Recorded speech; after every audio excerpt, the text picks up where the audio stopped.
सर्वेभ्यः शिक्षार्थिभ्यः नमो नमः। अद्य पुनः अस्माकं संस्कृतविभागस्य व्याख्यानमालायां वयं समुपस्थिताः स्मः। अद्यतनस्य व्याख्यानमालाक्रमस्य अन्तर्गतं वयं संस्कृतसाहित्यस्य कविवर्यस्य भासमहाभागस्य विरचितं स्वप्नवासव दत्तं नाट्यरचनायाः विषयीकृत्य चर्चां करिष्यामः। संस्कृत साहित्य की नाट्य परंपरा में यदि किसी कवि को पुनर्आविष्कार का कवि कहा जाए तो वह निसंदेह महाकवि भास हैं। भास वे नाटककार हैं जिनके नाटक मंचीय गति, जीवंत संवाद और अप्रत्याशित नाटकीय मोड़ों के कारण आज भी पाठक और दर्शक दोनों को बांध लेते हैं। कालिदास से भी पूर्ववर्ती माने जाने वाले कवि भास का महत्व इस तथ्य से और अधिक बढ़ जाता है कि भासो नाम कविर्नाटक काराणाम प्राचीनतमः।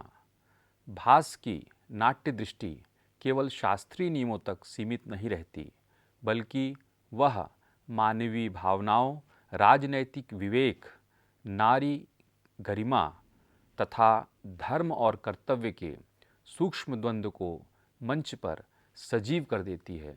इन्हीं विशेषताओं का सर्वोत्तम उदाहरण है स्वप्नवासव दत्तम।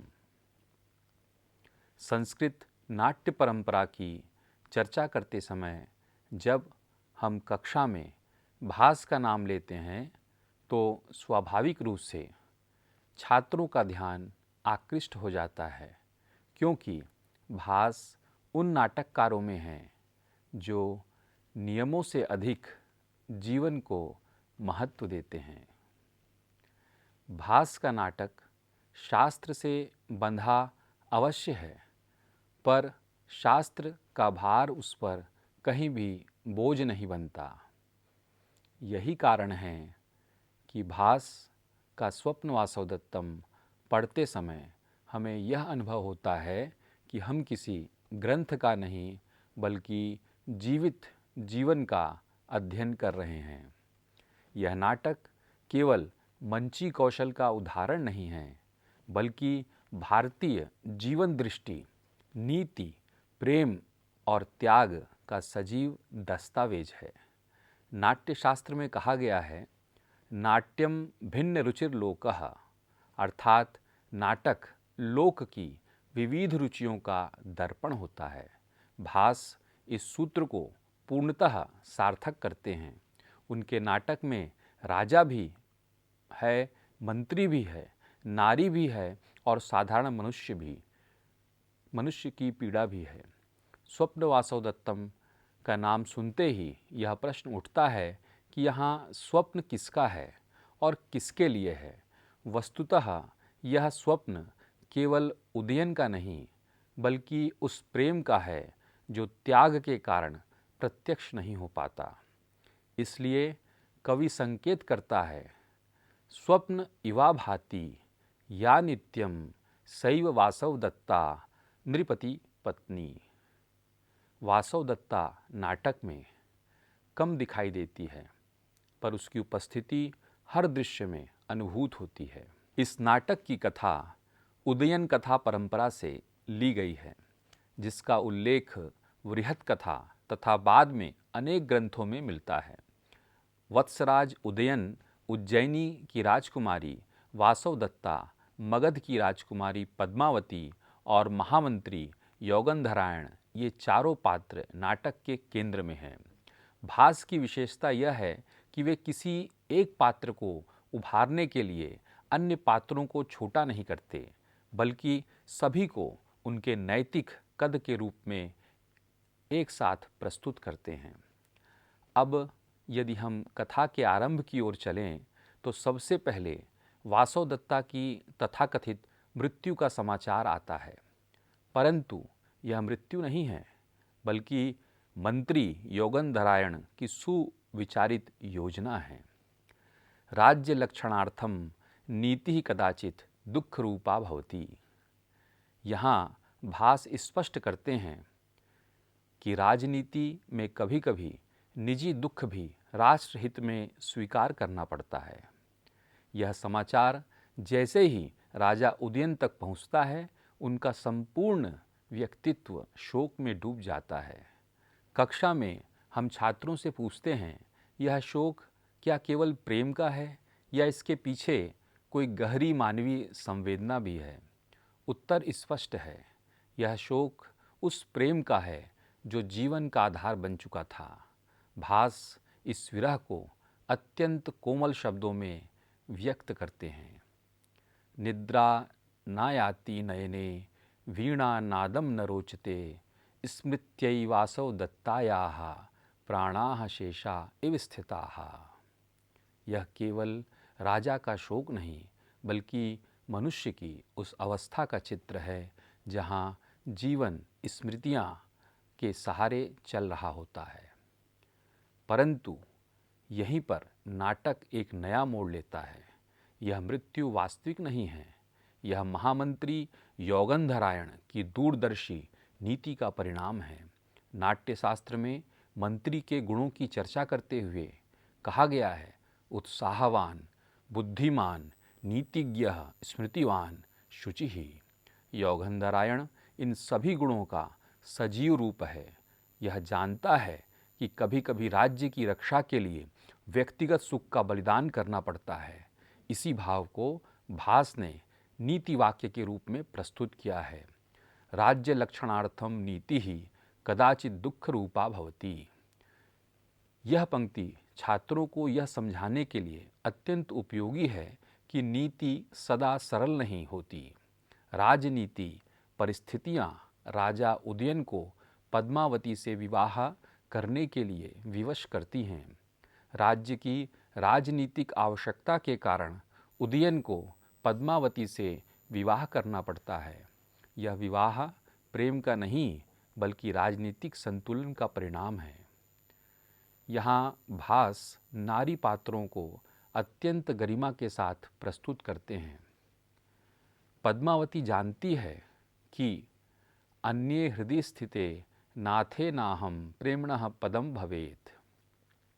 फिर भी वह अपने कर्तव्य का पालन करती है।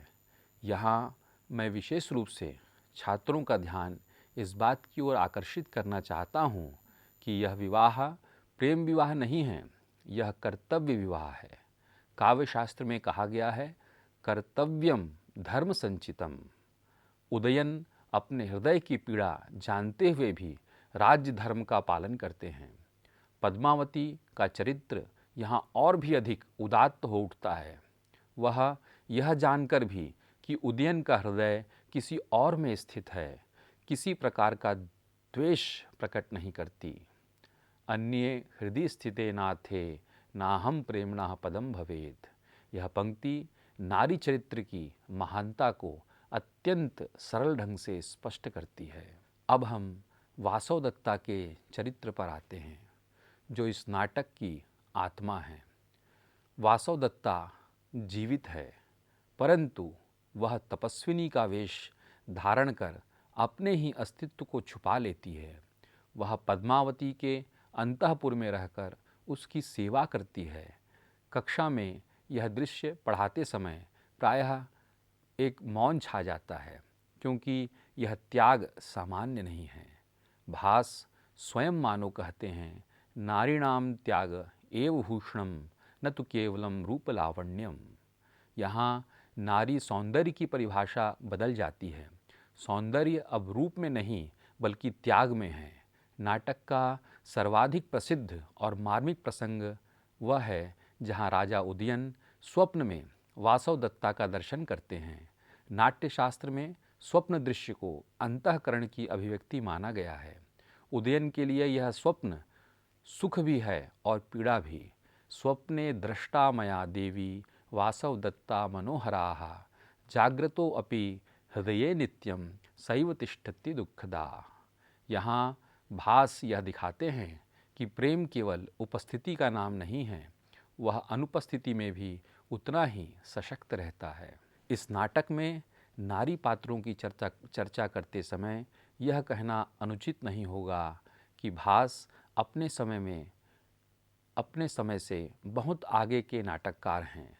वासवदत्ता और पद्मावती दोनों ही ईर्ष्या और संकीर्णता से ऊपर उठी हुई हैं। काव्यशास्त्र में कहा गया है, उदार चरितानाम तु वसुधैव कुटुंबकम। यही उदारता इन दोनों पात्रों में दिखाई देती है। भास स्वयं इस भाव को स्पष्ट शब्द देते हैं, सत्यम ज्ञात्वापि या देवी न द्वेषम न च मत्सरम धारयेत सा महाभागा नारिणाम भूषणम सदा। यदि हम छात्रों से यह पूछें कि इस नाटक का नायक कौन है, तो प्रायः उत्तर उदयन का आता है, परंतु गहराई से देखने पर स्पष्ट होता है कि नाटक का वास्तविक नायक योगंधरायण हैं। वह मंच पर कम दिखाई देता है, पर कथा की दिशा उसी के हाथ में है। नीति वाक्य के रूप में भास कहते हैं, निद्राम न सेवते मंत्री न च स्वार्थम विचारयेत राज्ञः सुखम निजम दुखम मन्यते स महाबुधः। यह श्लोक आदर्श मंत्री की परिभाषा बन जाता है। रस दृष्टि से देखें तो स्वप्न वासवदत्तम में श्रृंगार रस का विप्रलंभ पक्ष प्रधान है। नाट्यशास्त्र प्रसिद्ध सूत्र है, विभावानुभाव व्याभिचारी संयोगाद्रि निष्पत्ति ही। भास इस सूत्र को व्यवहार में उतारते हैं। विरह, स्मृति, स्वप्न और मौन ये सभी मिलकर करुण और श्रृंगार रस की सृष्टि करते हैं। नाटक के अंत में जब वासवदत्ता पुनः प्रकट होती है, तब स्वप्न समाप्त हो जाता है और यथार्थ सामने आता है। यह केवल कथा का समाधान नहीं, बल्कि जीवन का गहन सत्य है। स्वप्नो यथा विनश्यति सत्यम तिष्ठति शाश्वतम। कक्षा में यह पंक्ति पढ़ाते समय यह स्पष्ट हो जाता है कि भास केवल नाटक नहीं लिख रहे थे, वे जीवन को समझा रहे थे। अंततः हम यह कह सकते हैं कि स्वप्न वासवदत्तम प्रेम, त्याग, नीति और करुणा का अद्भुत समन्वय है। नाट्यशास्त्र का यह वाक्य यहाँ पूर्णतः सार्थक हो उठता है, नाट्यम केवलम रंचनाय न अपितु लोक शिक्षणाय। भास का यह नाटक आज भी इसलिए प्रासंगिक है क्योंकि इसमें मनुष्य, समाज और राज्य तीनों की सच्ची तस्वीर दिखाई देती है। अन्ते वयम वदामः, स्वप्न वासवदत्तम केवल एक प्रेम कथा नहीं है, बल्कि यह एक आदर्श जीवन दर्शन प्रस्तुत करने वाला नाटक है। सत्यम शिवम सुंदरम। अतः विद्यार्थिनः अस्माभिः केवलं कथा न ज्ञातव्या, अपितु तस्याः अंतर्निहितं संदेशम अपि ग्राह्यम्। स्वप्न वासवदत्तम केवल नाटक नहीं, यह भारतीय जीवन दृष्टि का काव्यात्मक दस्तावेज है। नाट्यम केवलम रंचनाय न अपितु जीवन बोधनाय। आज के व्याख्यान क्रम में इतना ही। आगामी व्याख्यान क्रम में एक नवीन प्रकरण के साथ पुनः स्वाध्याय में संलग्न होंगे। तावत शुभम भूयात्। जयतु भारतम, जयतु संस्कृतम।